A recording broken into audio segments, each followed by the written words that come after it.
Hello, bonjour, konnichiwa, marhaba, yakwe, and hola. Welcome to our virtual city life recap, where you're going to have the opportunity to learn from 19 different city departments on how they work and operate. You're going to have the opportunity to also see how you can get connected and make a difference within our community. So, if you're interested in also participating in an in-person event, we offer them in fall and also in the spring. You can find us at www.cityofdubuque.org/citylife. So without further ado, let's begin. So, as Temwa is introduced, I am Wally Werneman. I am the Planning Services Manager for the City of Dubuque. I brought along what we call a senior assistant planner, one Guy Hemingway. He's been with the city for quite a while, and so we have we'll have an overview of our department, and we have a nice fun activity that we've done in the past with many city life crews that a lot of people enjoy. It's very interactive. It just kind of gives you a little bit of thought processing with what kind of goes into planning, and some options that we go through a rezoning process and some other things. So you get to kind of fit the role of being a city planner for a day, kind of doing a little Sim City type activity. But before we get there, we get to talk about, what the heck is the Planning Services Department and what do we do in that office? So let's see if this will move forward. So hey, we have some questions here that I'm gonna go through, and then I'll have Guy introduce himself and answer those questions as well. So prior to me working for the city, which I've been here for 20 years, I grew up I was a farm boy from Monticello, Iowa. Wound up going to Iowa State University for engineering, and actually found out about city planning in a roundabout way, and finished with a degree from Iowa State University in planning. I see we have Alec online with us. Go Cyclones, right? So from graduating from there, I was hired with the city of Dubuque. Never thought that I would wind up working for the city of Dubuque, especially just being, a short drive from my hometown. When you go to city planning, you don't think of working in some other communities, but this opportunity arose and I took it. And I've had opportunities to leave Dubuque, and I just can't. I love the city so much. It sucked me in, and I started working for the planning department, and I worked myself up through assistant planner level position to associate planner level position to being the head city planner, planning services manager for the city of Dubuque. So, what I love most about working for the city is making a difference in people's lives. When you're in the planning field, you get involved with development, historic preservation, planning, short-term and long-range planning, assisting people with questions, and just being that community servant for all of our citizens, in addition to businesses and property owners. And we have people who are outside of city organization in the city of Dubuque that ask questions. So I just really enjoy helping and assisting people. And that's what I enjoy about working for the city. And what I enjoy about Dubuque is, the riverfront, the topography that we have. We're so unique compared to other communities in the state, being up in the driftless area of our community in the state of Iowa, that I really enjoy it. It's, to me, coming from a community of about 4,000 to a community of 60,000 may not seem like a large city for some people. It's a large city for me, and I wouldn't want to live in a major metro area. That's what I love about Dubuque, is it's big enough for me, but it has a lot of those things that was lacking in my hometown, but then to still have that small town feel. So, and then we'll get into the ways that we're working for government or options for anyone later on through the process. But I like to have Guy introduce himself. I just noticed I haven't had my camera on. Ooh, there we go. I'll have Guy introduce himself. I know his camera's not working, I don't think. Take it away, Guy. Can you guys hear me? Yep, we can hear you. Yeah, my camera is not working also, and that's somewhat unfortunate because people tell me I'm a really handsome guy. And as has been mentioned, I'm kind of the elder statesman of the Planning Services Department, having started about 31 or 2 years ago. Went to school out in Colorado. I started school in 1971 and finished in 1987. I think that's probably a little bit more than the 3-year, 5-year, 6-year plan. In the interim, I worked for about 13 years in the energy industry in the oil fields as a driller on an oil rig. Came back and went to school at Northern Iowa and I ended up with a degree in geography. I did some student teaching and I realized at the time I didn't really like kids. So that's generally a prerequisite for being a good teacher would be that you love children. So the only other thing on the plate for somebody with a degree in geography was urban planning. So that's the way I kind of migrated. I started again, I think in 1989 or thereabouts. I started in the planning half of the department. Wally will probably discuss how our department is structured, but I started in planning. We formulated the comprehensive plan for the city of Dubuque, which we hadn't had since I believe 1935. So it was quite a stretch there. And then from that, we did the one of the spin-off plans of that was a riverfront plan. And we saw that finalized in around 1995. And really a lot of the things that were in that plan have come to fruition, which is great. That's the Port of Dubuque. All of the development you see down there is in part a result of that plan. It enabled at the beginning the Mississippi River Museum to get a $50 million grant to kind of start the ball rolling down there. So we're pretty proud of that and happy with the way that has turned out. I moved over to development services. And so now I'm staff support currently for the Zoning Board of Adjustment, the Zoning Advisory Commission. We do development review for all new or expanding commercial, industrial, and multifamily uses within the city. We coordinate that review with fire, building, water distribution, and engineering, and others. And then I'm also, I was a project manager for the Census 2020, and that entailed working closely with some of the private nonprofits in the city of Dubuque, along with our census partners to try to ensure a full and complete and accurate census count. The next step then will be using these numbers to do reapportionment or redistricting, at which time we'll, under strict state law, we'll be redrawing the precinct and ward boundary lines within strict population thresholds. So that's kind of a brief overview of what I have been doing and what I'm continuing to do. I really enjoy planning. I had never set out to do that. I was actually started out having all of my classes were archaeology and anthropology. And when I looked in the newspaper under want ads, I had a hard time finding the need for an archaeologist anywhere. So I'm kind of glad that I got into planning.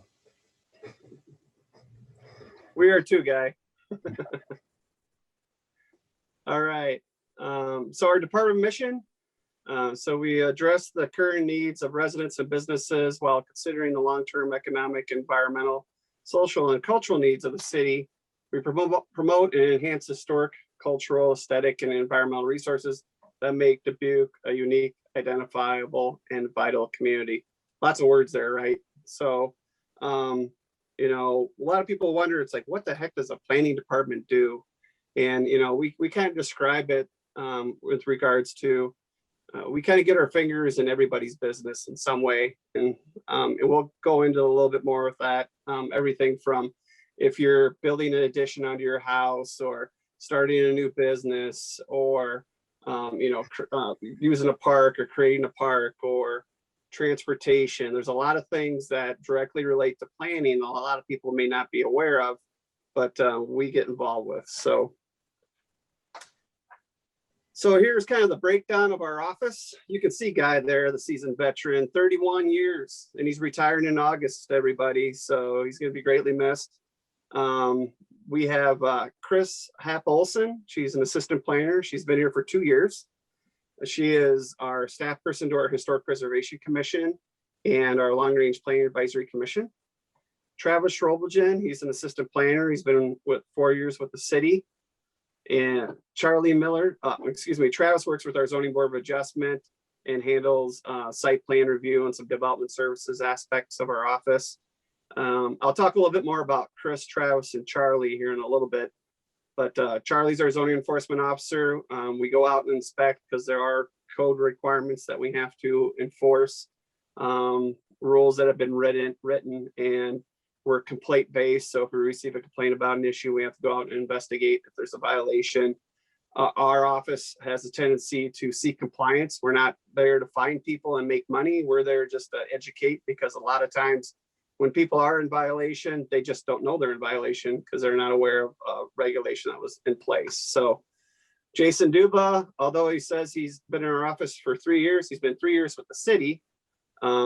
He came from our transportation department and then went to the housing department, and he's actually our planning technician now. He actually started right at the beginning of COVID, so he hasn't really ever been in the office with everyone there together because we've been closed for so long in City Hall. Jane Glennon's been with our office for 19 years. She's worked everywhere from the finance department to the housing department to the planning department. So to get back to that question is like, how do you work for government, or how can you get involved with government? Well, let's talk about how Travis came about to our office. Travis was a University of Dubuque student who was working on his undergrad. He graduated, and then he was a graduate student at Western University in Illinois, and he had to have an internship. So he came in and applied, and when we hired him as an intern in our office, and then from there, our planning technician position came open, and he applied for that, was promoted to the planning technician position. And then when I was promoted to an associate planner position, that assistant planner position came open, and then he applied for that position. He wasn't promoted, he had to apply, and he was hired for that assistant planner position. And he has a background in environmental and resources, ecological resources and stuff. That's how he came about. Charlie Miller, he's our zoning enforcement officer. He actually was on our zoning advisory commission for many years. So he got involved with city government, actually being on a board and commission, and had the experience and the knowledge of what he learned there to apply when our zoning enforcement officer position came available. He applied, we interviewed him, and we hired him as our like I said, our zoning enforcement officer. He's been here for 7 years. That's a tough position. You have to be able to communicate well with individuals. You deal with conflict every day. And sometimes people don't like getting a notice about things, but Charlie does a great job of communication. And like we said, we seek compliance. We don't seek to fine anyone. We just seek to educate if we can. Chris Olson, she's our assistant planner. She came through our office once again as a member of our Historic Preservation Commission. She was on the commission for many, many years. She was the executive director of Four Mounds, and when the position came open, she applied for it, and we hired Chris to come into our office. And then Guy kind of glanced over this a little bit, but Guy started as a planning intern, right? Then he went to the housing department. Then he became the planning tech, and from the planning tech, he became an assistant planner. So there's opportunities out there, and it's not only just our office, but there's other offices that, you can get involved with city government and work your way up through the organization.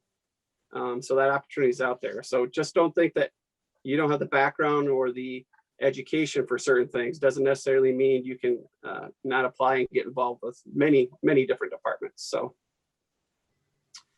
this is just that organizational breakdown. The planning services manager position, Jane, our secretary, Jason, our planning technician. We do hire an intern. It was frozen due to COVID and budget issues. That's starting to reopen. So we will be looking at hiring a planning intern here. And then these are those activities that Guy was mentioning before when he says, I work for the development services side of things, city planning or historic preservation. Under the development services side, that's where Travis and Guy reside. And Charlie, if you think of development services, think of actual physically built items, like you're building a house or you're building a deck or you're open at daycare, or you're looking at rezoning your property from one use to another use. So, I mean, that's that side of the office. We have the city planning function, which gets involved with our Imagine Dubuque comprehensive plan. That's kind of a large top-down 100-foot view or 1,000-foot view of things that are going on and helps guide the growth for our community. They get involved with annexations, pre-annexations, urban revitalization districts, which gets involved with tax credits or tax abatement on your homes. So you don't have to pay that increased valuation if you're making an improvement. Urban renewal districts, which gets involved with capturing tax for funding for other projects, and then a whole bunch of other items. And then historic preservation, that's where it resides. Some people ask, well, who does historic preservation in the city of Dubuque? We have all these old buildings, we have all these things, but who's actually in charge of that? Well, guess what? It's the Planning Services Department. So our office enforces all those rules and regulations. We follow what we call design standards and design guidelines to ensure that properties are being maintained well and rehabilitated as a cultural resource for our community. So like I just mentioned, I went through all those three main activities. Guy, do you have anything you want to add at all? Well, I think you've done a very good job, Wally. I don't really have anything to add. Okay. So like I mentioned, we have 4 commissions. We're a department that has quite a few commissions for the size of our operation. And this is the opportunity, like I mentioned, where you can get involved through one of these boards and commissions, and where some of our actual employees actually started out, like I mentioned. So the Long Range Planning Advisory Commission, they meet about maybe 4 times a year on demand, depending on what needs to go through the city council, reviewing urban renewal plans, urban revitalization plans, and then also the comprehensive plan updates. So that's a commission doesn't meet very often, but they do meet. It's the 3rd Wednesday of every month. And then we have our Historic Preservation Commission. They meet monthly, the 3rd Thursday of the month. It's exactly what it says. They get involved with design review and reviewing exterior alterations to properties located in city designated historic districts that require a building permit. So you have an opportunity to serve on that commission and have a voice. Zoning Advisory Commission, they review rezonings, site plans, subdivisions as they come through, and then they make a recommendation to the city council, and then the city council will hold a public hearing and approve a lot of things that are being recommended from that Zoning Advisory Commission. They typically meet the 1st Wednesday of the month, and they always meet every month pretty much. And then the Zoning Board of Adjustment, which in my opinion is one of the most powerful boards in the city. And the reason why I say that is when they make a decision, their decision is final. They're considered what they call a quasi-judicial board. So when they make a decision, if you're going to appeal it, you can't appeal it to city council like all the other boards. You have to go directly to district court. So the Zoning Board of Adjustment gets involved with approving variances and special exceptions and conditional uses. So if our requirements say that you can build a addition 6 feet from the side property line, and then we have a request that says, well, I'd like to build that addition like 3 feet off the property line instead of the 6 foot, that board has the ability to adjust the rules or grant waivers from the rules based on certain criteria and through a public hearing process, which neighbors are being notified. And when they make, like I said, they make their decision, it's final. So unless someone wants to appeal it, they have to go to court. So those are our 4 boards and commissions that we get involved with. Wally, I just wanted to make one comment, is that when you look at the Zoning Advisory Commission in this photograph, Michael Belmont, from 3rd from the left, Oh yeah, now the Assistant Housing Director, and then Laura Roussel, who's 1st on the left, is now a City Council member. mm-hmm. And this gentleman right here is the former building official for the city. So after many years, he retired, and then he got on a board and commission after he retired. We as city employees are not allowed to be on boards and commissions, but in retirement, we can definitely jump on. So But over here, this is us. We provide staff. So we help guide and direct and provide direction to the boards and commission. We process all the paperwork, talk with the applicants, publish items in the newspaper. So that's what our role is. But really, these are the people making the decisions. Anybody, they're volunteers, and they're just, like I said, they have major roles in our community. See how our city is being developed. So good point, Guy. So what is planning? You know, it's something everyone does in their daily life. It ensures efficient use of resources, and it protects public health, safety, and general welfare. So Guy can talk about a couple of these photos, but you know, if you don't have planning, you know, something doesn't work out right. You know, there has to take some thought and some you know, time to pause and evaluate before you make some decisions. And that's where we kind of get involved with. And two of these photos, Guy, you could probably touch on. I think you actually took them. Well, the one on the left was, I was on a brief vacation weekend in Michigan City, Indiana. And when I drove by this house with the nuclear cooling tower in the backyard, I thought I have to get a photo of that. And the tower itself is very imposing, but if you walked into their backyard where you see the trees, there are these fins where water cascades across it, and it sounds like a waterfall, and it goes on 24/7. So one of the things that zoning does is try to separate incompatible uses and have transitional zoning so that you can step down from industrial to commercial to multifamily to single family uses, that you can use imaginative ways to separate these uses and try to improve the, you know, allow plenty of room for industrial and commercial growth, but also try to protect your residential neighborhoods from the kind of impacts that these uses can have. The other one is taken in Minnesota, and I think when somebody failed to do a grading plan for their new housing development, it created these driveways that really look more like a ski slope.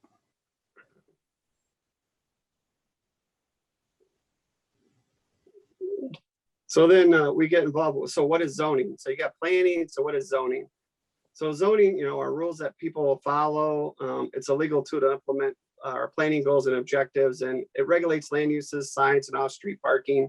So the city of Dubuque's actually broken up into many zoning districts, and in each zoning district, there's a list of what we call permitted uses, which you're just permitted by right to do. And then we have conditional uses, which basically says, yeah, I think it's okay to do it, but there needs to be a little bit more discussion on it to make sure it's not going to have a big impact on the neighbors of the surrounding areas. And then we have accessory uses, which, you know, complement some of those permitted uses. So, and in those zoning districts, it dictates how big a building is, how much land you need, how far off the property line you need to be, what can you do in that building, what does the building look like in some cases if there's design standards attached to what we call plan unit development. So anything you look at when you walk around the city of Dubuque, it lies in a zone, and our office would review and regulate any changes or proposals to that.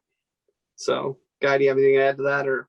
Well, just briefly, I think these photographs kind of illustrate the kind of things that we try to regulate through zoning. I didn't take the first picture, but I think that shows a multifamily housing development that has very little, if any, backyard. So then the folks that live there and their children may not have much recreational space. It's very tight. We have a second picture I took. We have a 20-foot setback for garages. That enables people that can come home for lunch or after work and park in front of their garage without hanging out over the sidewalk, which is the case here. The third photograph is from the Crest Lanes area of South Main, south of Arby's. We have design standards now for our commercial and industrial development that requires all truck circulation and loading and unloading to be off the public right of way and on the private property. In this case, this truck was unloading for quite some time, and the only way to get around it was to drive out through Crest Lane's parking lot and around. So we avoid that now with our site development standards. And then the bottom photograph, I'm not sure where this was taken, but it shows a salvage yard hard up against a single family residence. And again, that's the kind of thing that our transitional zoning tries to reduce, eliminate, or mitigate in some fashion. So, like we mentioned, we get involved in historic preservation. Why preserve buildings? It adds to our local economy. We have people that, come from all over the place to come see the river and our historic architecture. They're not coming to see my ranch style house out on the West End or something like that, So it stabilizes our neighborhood and protects the character and charm of Dubuque. And then, like we said, there's not a lot of buildings that you can go out and see some of the great craftsmanship or the unique architecture that resides here in Dubuque. And we had one historic preservation consultant come in and said, I mean, you can drop a bomb and remove half of Dubuque and we would still have way more architectural and historic resources than many other communities in the Midwest. So we are Iowa's oldest city, and we're proud about that. And that's what makes us great, in my opinion. So. Yeah, and one of the things to mention regarding historic preservation from an environmental perspective, they call these existing buildings have embodied energy. In other words, if they were to be torn down and rebuilt, all of the effort and use of energy that went into building them would be wasted, and then you'd have to rebuild. So the best method often for making these buildings more environmentally friendly is to retrofit them with measures that help make them more energy efficient and add solar panels and that sort of thing versus tearing them down and trying to build new. So maintaining this building stock is actually environmentally friendly. I'll just say it that way. Yep. Okay. So now we're going to get into our fun little activity. We're going to work on planning your neighborhood activity. So I am going to get up and I'm going to move around with my iPad. I got a city block set up on my kitchen table. And you guys get to play planner for the day, and you're going to dictate uses and buildings, and you're going to lay out couple city blocks in our downtown. We have multiple choices between residential for single family, duplexes, townhomes, and apartments. And there's a bunch of other uses that are included with parks and businesses and places of worship. You're going to work together. So you collectively as a group are going to have a conversation. You're going to tell me where to place certain things on the map. For instance, City of Dubuque has about 13 neighborhood associations, and most of our neighborhoods are very unique. They have a mixed use of uses, which we mean by they have a combination of residential, commercial, some industrial, educational uses. There's a whole litany of types of uses. And then you can use as many options as you want. And, you can design the neighborhood to be similar to what you grew up into or a neighborhood you want to live in. So, Temwa, how am I going to do this? I'm going to stop sharing here. And then. Yep, you are good to go. Let me, I think. And the other one, add pin. You're good. Oh, perfect. All right, so let me walk out there. You're going to see our ceilings through the house.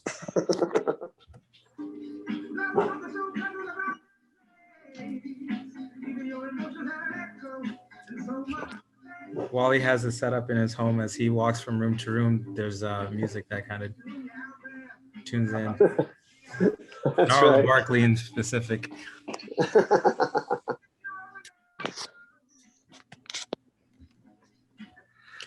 And if you're able to turn your video on, this would be a great activity just for all of us to participate in. It's been a lot of fun each time that we've done it in person. So just seeing the different, obviously we can't do it in person. So it's just going to be as fun because we get the opportunity to work together to see how do we set up this mini city that we got going on here the way that we want to. And then you kind of discover what you can or cannot do. Okay, can you see it? Sure can. All right. So, like I mentioned before, here's your 2-block area of the city, and at our disposal we have all these different types of buildings and structures that we could use. We have everything from a place of worship to row houses, 2 to 4 units in a row house, neighborhood commercial store, 18-unit apartment building, mixed use 2-story commercial buildings that have like apartments on the second floor and commercial on the first floor. We have another one where we have 3-story units, bunch of single family homes, duplexes, accessory structures that we call, which are garages, detached garages. And then we have a gas station with a canopy. So this is your guys' opportunity. If you can see here, I got numbers written on each block or each lot here. So if you want to give me a little direction and you guys can talk amongst yourself, where do you want to place certain things where? So we have a city street. We have alley access between each block. So go ahead, anyone, fire away. And Wally, could you just shout out as far as the numbering, how that looks like, so that way if anyone has an idea that they could say put it on number 4 or number 5 or whatever. Yep. So it goes 1, 2, 3, 4, 5, and then 6, 7, 8, 9, 10, 11, 12, 13, 14, 15, 16, 17, 18, 19, 20. So don't be shy. There's no wrong answers here. So. Is there was there a rectangle or something for a school? Yeah, I kind of forgot. I have a neighborhood park. I have a pharmacy, and then I have a mixed use building, ground floor offices. I do not have a school, but we can definitely flip one of these over and use it as a school if that's what you'd like to do. Wally, the place of worship would be similar in size and intensity. You bet. So is that Kathy? Yeah, that was Kathy. Where do you want a school to go, Kathy? With it being that size, does it have to go on multiple lots? Yes, it most likely will. Mm-hmm. Okay. 4 and 5. I can't tell how many lots it would need. Okay. Or 3 and 3. Picks up about 3 lots.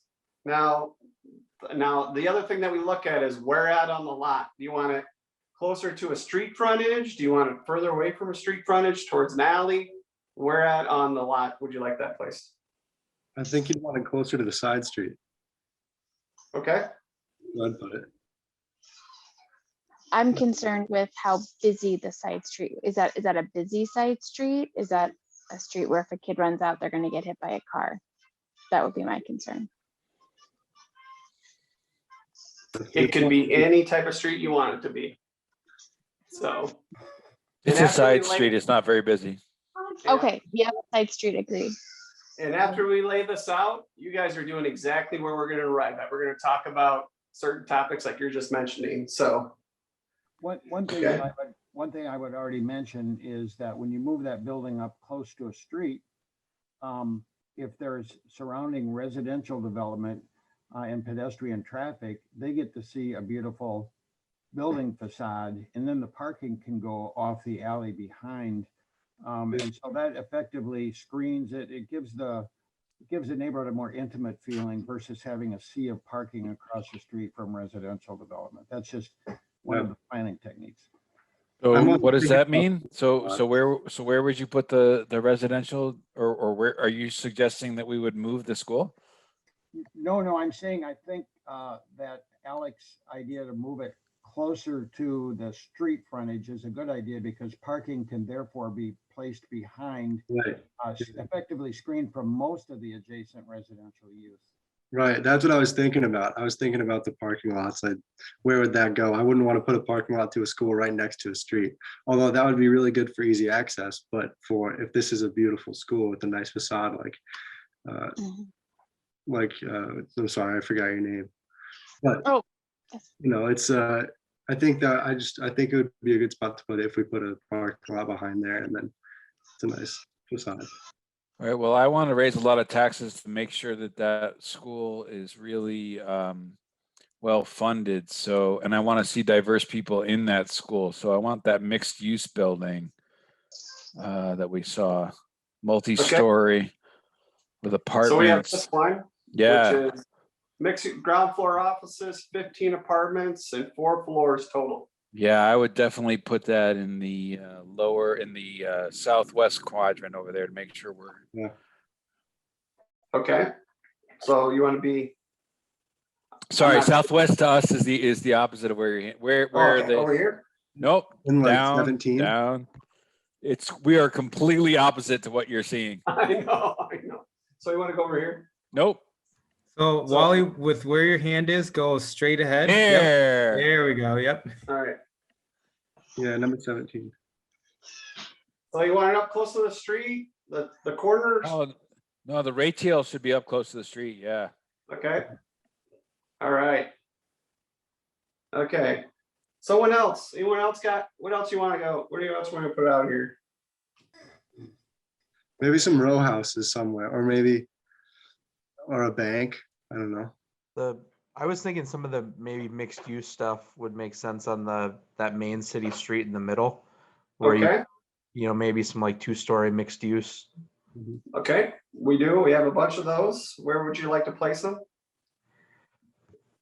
I was thinking like maybe like either 11 or I think it's 6, maybe 5, 6, Yep. 7, you know, either there or like 11, 12, 13, that sort of thing. Okay. How do you want to orient them on the lot? Do you want them Towards that way, towards the street. towards the street? Do you want you want multiple ones here? Yeah, I'd say like 2 or 3. 3 would be, Okay. I think, makes sense. All right. Maybe we should put your park behind the school. Yeah, I think that would be a good fit. All right. Put the neighborhood park. Do you want it on the corner? Is this where you want it about? Oh, yeah. Okay. Right there. Yep. All right. What else do we got? I want to here? live in this city. Yeah. Yeah. All right. We got some single family houses, some garages, a neighborhood store with 1 floor, gas station, a big 24-hour pharmacy building. What else would you like to see on some of these lots? I'd maybe put the 24-hour pharmacy up on maybe like, what is that, 15? Maybe. So I don't know, up to the rest of the group. 14 and 15.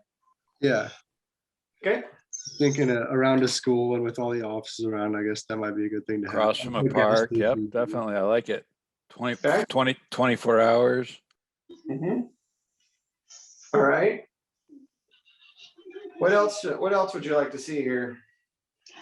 Wally, could you go over what the other options that we haven't used? I can't remember Yeah. what all the options are. We have a large apartment building. It's 18 units. It's kind of in a horseshoe type configuration. We have duplexes, which is basically 2 families, which could be side by side or upstairs, downstairs units. Single family homes. We have a gas station. And then we have row houses with 6 2-floor units. So like a 6-unit row house or townhouse, if you think about it that way. Oh, We have mixed use commercial, 4 apartments and 3 stories in height. And then a neighborhood store with a 1 floor on there. And then 2 car garages and 1 car garages. I want to hear from David's son.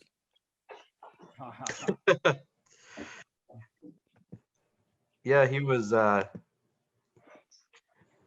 talking, he was asking if we were playing a game and he wanted to check it out. So Get in here, man. so what building did you like?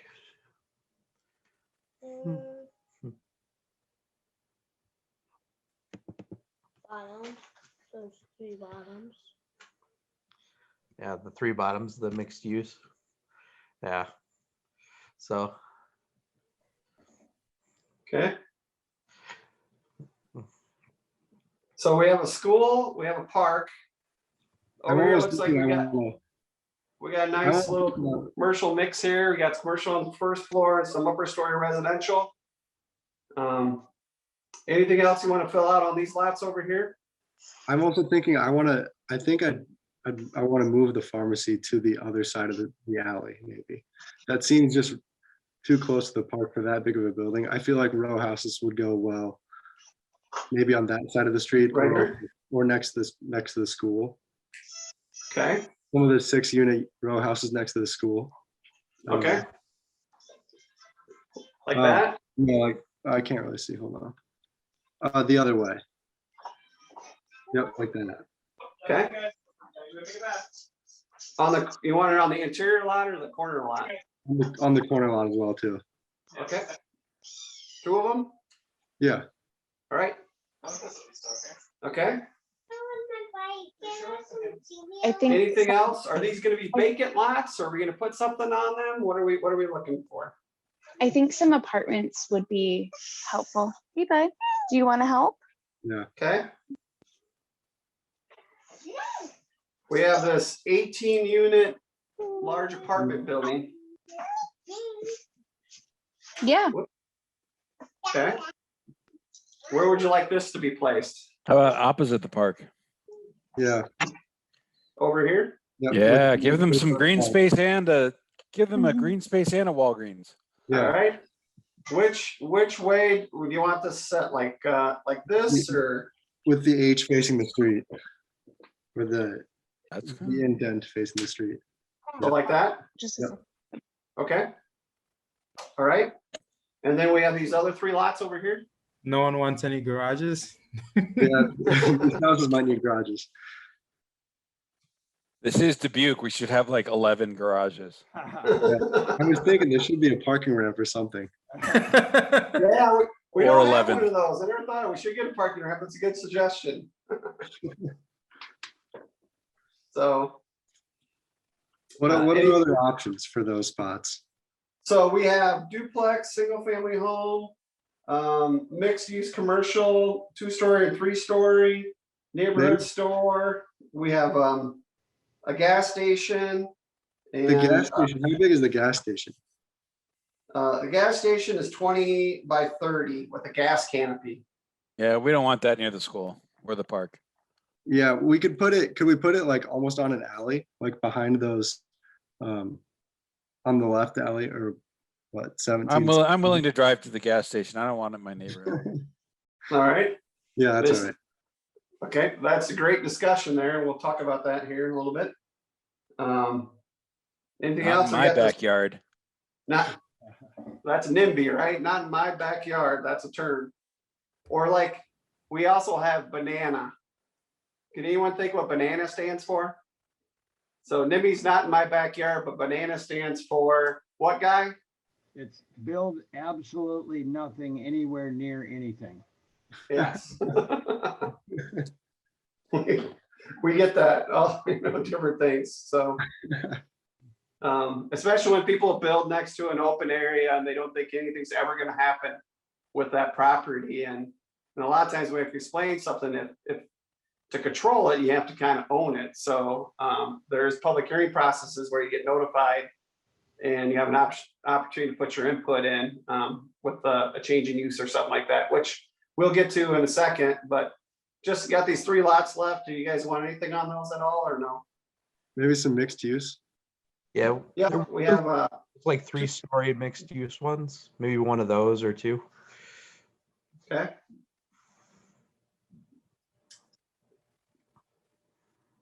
Is that what you're thinking? Yeah. And then we can make the park bigger if you want it to cover 3 lots. I think. Oh, making I the want my park would bigger. be- Yeah, Okay, I think if this were more realistic, we wouldn't have an alley right there behind the school and between the park. I think it would all kind of mesh into one. we don't have an alley anymore. So we just expanded and we're gonna cover this from the back of the school all the way over to the other city street. This will be all park area and then the alley will just end right there. How's that? Does that sound good? my question is with parking and how parents and bus and school drop off would work. Is there gonna be, are we allowing for that in that blue zone? Or by taking away the alley for a bigger park, is that gonna affect that as well? I would, Okay, this. Yep. So so we have it laid out here in, that was Kathy, right? I think, correct? Yes, it was. So this is where we're going to talk about this, right? So exactly, so we have this neighborhood laid out, right? Now we're going to start asking questions and starting to think a little bit more. And like you just jumped right into it, right? You're like going, where are people going to park? Or is it necessary to have parking, or there's other alternatives or certain things to look at? So Alec, we're going to say something. I kind of cut you off. I Oh, yeah, apologize. that's fine. That's fine. I was just thinking I would put the park, I was thinking about where the parking should go, and I think it would go on the city street. Because I don't know, I would like the kids not have to walk across an alley to get to the park from the school. So then you have the parking up against the street for easy access onto the street. Also right across from whatever that brown building is, the apartments. The apartments. Okay, so this whole area here is, So yeah, so basically just move the park over closer to the school, and then we still have much more parking on that end of the street. oh, over here. Yeah. Okay. Where are my tennis courts? They're in the park. So, I mean, what's interesting about this is you guys are thinking about things, right? So when we have uses that come up on a piece of property, and you have to, you're definitely thinking about, okay, we started off with what? A school, right? And then you're thinking, okay, how's that school interact with the other uses in the neighborhood? And what would be a compatible use that would be next to a school? A park, definitely. Probably higher density multifamily, which is what you were talking about. And then you talked about commercial being more concentrated to the street front to kind of build that, what we call a street wall, which is more conducive to what we call a pedestrian feel, a pedestrian scale. A good example would be, would you rather walk down Main Street from 1st to 4th Street, or would you rather walk on JFK from Kennedy Mall going to the north? Which is more appealing to you, or which has more of a feel of, I guess, a little bit more safe, or that general feel that you. It's called human scale generally. Yeah. Feels more intimate when you're in an older neighborhood where the buildings are close to the street versus out on Kennedy, where you're afraid somebody's going to run over you if they miss the sidewalk or the turn. And then I think I heard Kathy say, well, I don't want the kids across the street to get hit by a car, right? Or the concerns with how close and location to other uses. So a lot of those things are what we take in consideration when we have a new development or a change in use. So anybody else want to continue to comment on any of this layout?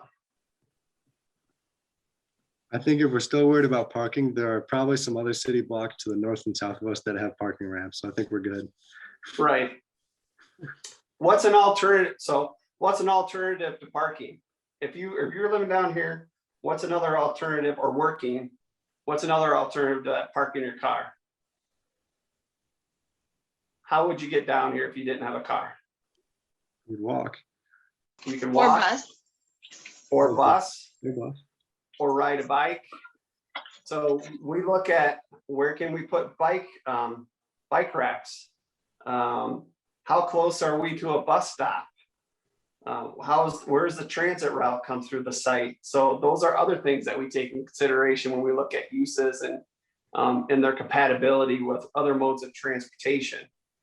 So, and the other thing is, with parking, some people will park, like you mentioned, Alec, like a couple blocks down the street, and they'll walk 2 blocks. But then there's some people who said, I want to be able to park right outside my door. So is that type of living going to work well for someone who lives in the downtown? Probably not. So it really depends on, what kind of housing and certain layouts and situations that a person would want to use. So, all right. So now this is what we're going to get involved with. So we're going to do a rezoning. Okay. And I'm just glad you didn't pick the gas station, because we got to figure out, we're going to have a rezoning. we're gonna put a gas station on this 2 city block area, okay? Not in my backyard. All right. And so this area over here, which is next to the park, is, the city doesn't own it, and no one else it's privately owned by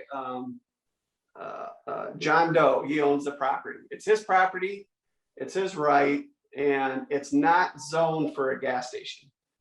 But then he goes to a chain gas station and like going, hey, this is a great location because look at all these people living down here.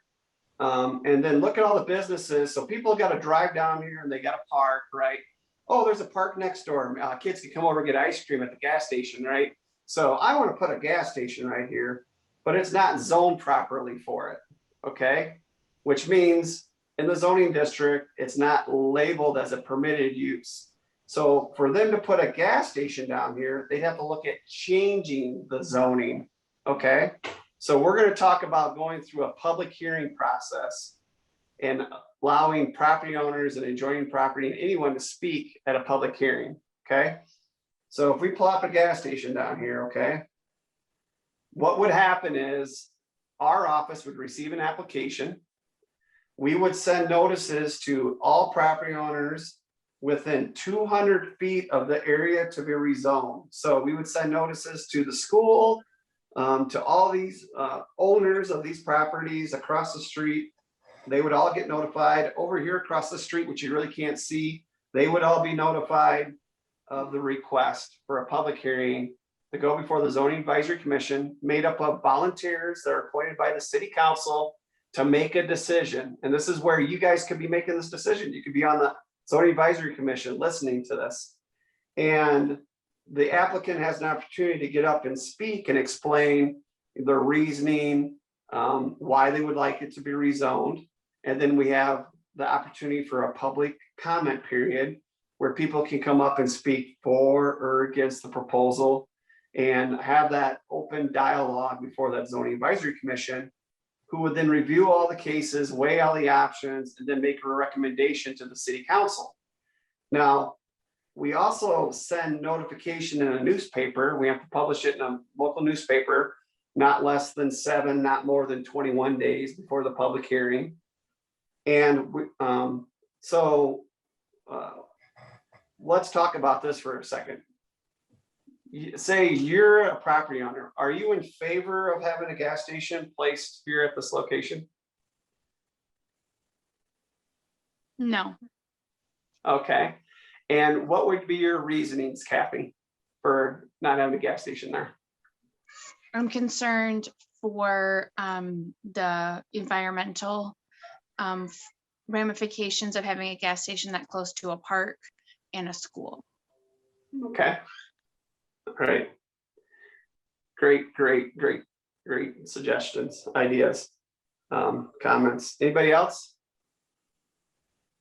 I think the extra traffic wouldn't make sense right next to a park. All right. Great. Also, great comment. Anybody else? Okay. I love ice cream, and I love the idea of being able to just walk through the park with my ice cream that I picked up at the gas station.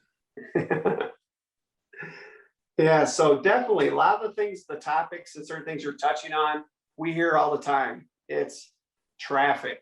How's traffic going to flow through the area? Is this too intense of a use in this location with proximity to like a park or a school? How's traffic going to flow through the site? How are they going to access the gas station? Are they going to have a curb cut that comes off of the main street? Are they coming off the side street? Are they going to come through the alley to get in there? Also, when you look at gas stations, hours of operation, right?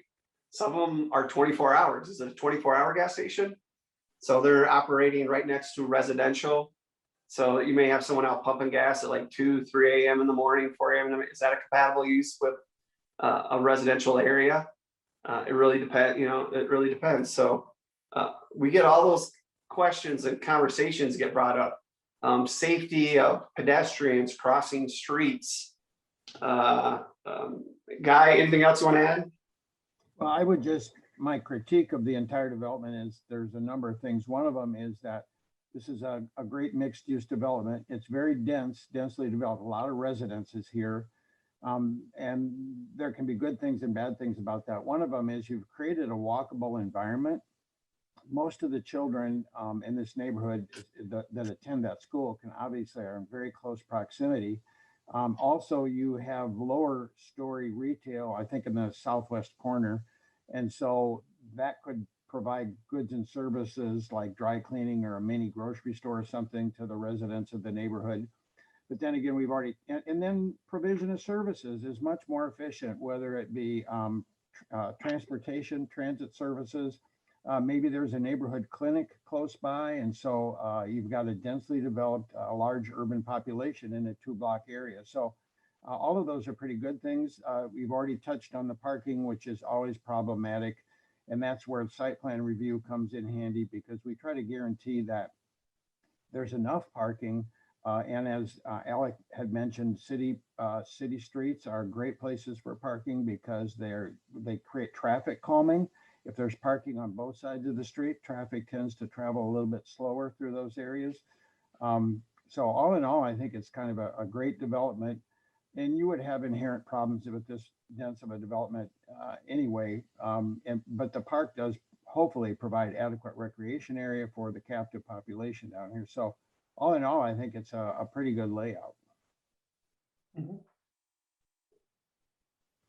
Okay. Tama, how are we doing on time? We are almost there. We got about maybe, I think we could extend maybe about 5 more minutes. Okay, so this is a question and answer session time. Does anyone have any questions for Guy and I in the planning department? I think it's very evident. Also, just throwing this out there. How cool is Do that? you guys have right? any vacancies open for board commissions? I'm sorry, Alec, you kind of broke up there if that was you speaking. Hello? Did mine freeze on me? I heard Did anyone? I can hear better now. Alec, what were you saying? Sorry, I think I was having some Wi-Fi issues. But I was wondering, are there any vacancies or openings in your boards and commissions, like the historic preservation one or the Yes. the zoning? And there are.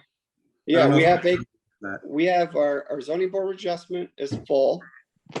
Our zoning advisory commission, we have a vacancy available.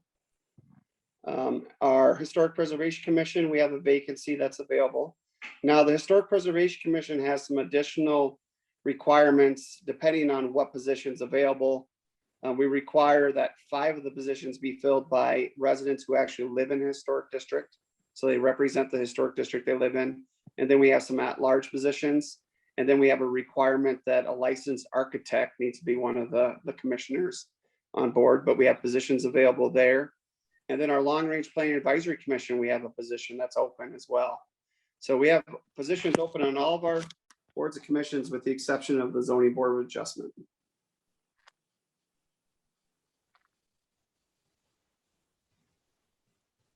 Okay. Anybody else have any questions?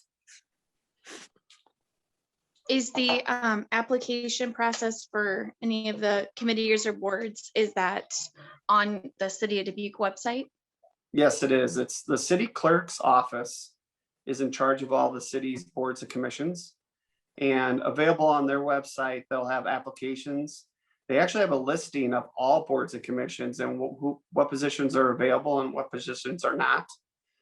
We have several positions on our boards and commissions that are being filled in on an interim basis. So what I mean by that is we had an individual that has filled their, some positions are for 3 years, some are for 5 years. they did 3 years and they're ready to move on. They'd like to give someone else an opportunity to fill on that commission, but we don't have an applicant that's ready to fill in there. So they agreed to continue to serve until someone has been appointed by the city council to replace them, which is great because when they get involved with business, we have to have a quorum. So we have to have a certain number of individuals present at a meeting to even conduct business. So if we don't have enough members, a part of a board or commission, we can't even vote on things. So that delays development, that delays people's requests. And that's just the way the rules and the laws written. We cannot waive requirements because we don't have enough members. So it's very crucial that we have these volunteer board and commission members that are making very critical decisions in our community. So it's also a great way to learn about government, really, because we provide a lot of information to our boards and commissioners. We have a board and commission picnic. We provide information that comes to my office. We forward on to our commissioners. You kind of really get a little bit more of an up-to-date feel of what it's like being part of a city organization. So.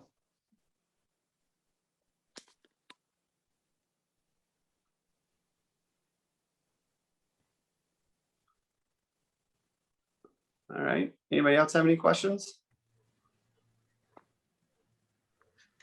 That was a fantastic question. I also dropped into the chat chat function the link to actually get more information on boards and commissions, how you can get onto one. So I'm super excited for anyone, you know, who's willing to take the opportunity, because I mean, just think about the impact that you can make, and also how you can make a difference, how you can just even with the planning department, with these different positions of how much goes into just putting a building or something in there. So really excited about that. I can see so many of you just being on, just taking all the boards and commissions that are vacant right now and just applying.